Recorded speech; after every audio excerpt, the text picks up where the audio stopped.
તો પાનોલી જીઆઈડીસીમાંથી લાયસન્સ વગર દવા બનાવીને વેચવાનું કૌભાંડ ઝડપાઈ ગયું છે। ત્યારે કેમિકલ ફેક્ટરીમાં લાયસન્સ વગર દવાનું ઉત્પાદન કરવામાં આવતું હતું, તો ફૂડ એન્ડ ડ્રગ્સ વિભાગે આ કૌભાંડનો પર્દાફાશ કર્યો છે। ત્યારે કેમિકલ ફેક્ટરીમાં બલ્ક ડ્રગ પ્રેગાબેલિન એટલે કે એપીઆઈનું ઉત્પાદન કરવામાં આવતું હતું।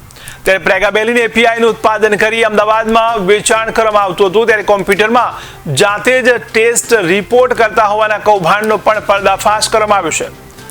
ત્યારે મેસર્સ એક્સિસ ફાર્માકેમના માલિક અને આઇકોનિક ફાર્માકેમના ભાગીદારોની આમાં સંડોવણી પણ બહાર આવી છે।